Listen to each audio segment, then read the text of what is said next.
সালাউদ্দিন আহমেদ সাহেব ভারতে পালিয়েছিল না, ভারতের কিন্তু বাসিন্দাই ছিল।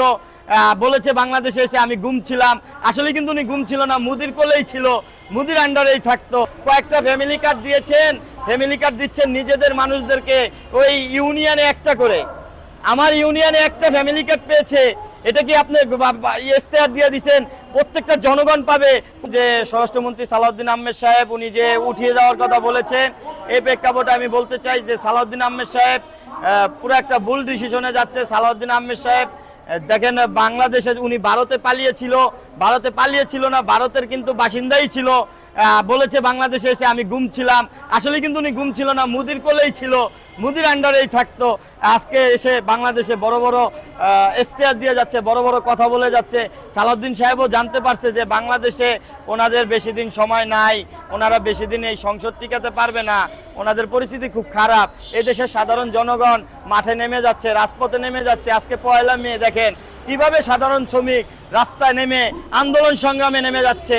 সালাউদ্দিন সাহেব, আমি বলতে চাই, শেখ হাসিনা যখন বাংলাদেশে ছিল আপনারা বলেছেন শেখ হাসিনা ওইটা চুরি করেছে, এটা চুরি করেছে, এটা চুরি করেছে, এত টাকা ঋণ রেখেছে বাইরে থেকে। আজকে সংসদে ডক্টর ইউনূস 1.5 বছরের ভিতরে বাংলাদেশে 17,000 কোটি টাকা ঋণ করে রেখে গেছে।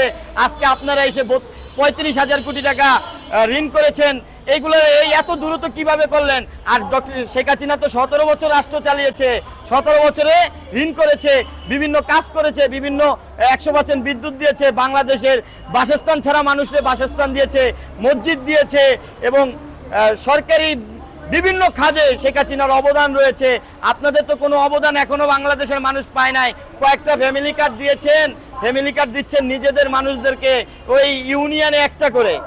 আমার ইউনিয়নে একটা ফ্যামিলি কার্ড পেয়েছে, এটা কি আপনি ইস্তেহার দিয়ে দিচ্ছেন, প্রত্যেকটা জনগণ পাবে। ওই প্রত্যেকটা জনগণ পেল, আমার মা তো পেল না। আমার মাকে আমি পাঠিয়েছি 71-এর সংবিধানের পক্ষে ভোট দেওয়ার জন্য, আমার মাও তো আপনাকে ভোট দিয়েছে। যখন দেখছি জামাতের হাতে দেশ চলে যাচ্ছে, তখন আমি এই মাঠে এইখানে দাঁড়িয়ে, এই প্রেস ক্লাবে দাঁড়িয়ে আমি বিএনপির পক্ষে ভোট চেয়েছি। কেন চেয়েছি? বিএনপির তারেক রহমান সাহেব ইস্তেহার দিয়েছিল যে বঙ্গবন্ধুর কন্যারা, শেখ হাসিনার কন্যা বা সন্তানরা, ছেলে সজীব অজিব জয় সাহেব এসে বাংলাদেশে রাজনীতি করতে পারবে। আজকে সংসদে তাদের বিরুদ্ধে, তাদেরকে নিয়ে কোনো আলোচনা নাই, তাদেরকে আনার কোনো প্রকল্প নাই। আমরা রাজপথে নেমে যাব, আমরা আন্দোলন সংগ্রামে নেমে যাব, দেখবো তারেক রহমান সাহেব আপনার সংসদ কিভাবে টিকে। আওয়ামী লীগের কর্মীরা এত দুর্বল নয়, ভয় করে না কাউকে।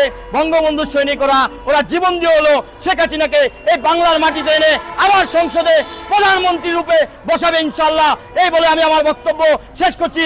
জয় বাংলা, জয় বঙ্গবন্ধু, জয় হোক এদেশের সাধারণ শ্রমিক। আজকে মে দিবস শ্রমিক লীগের।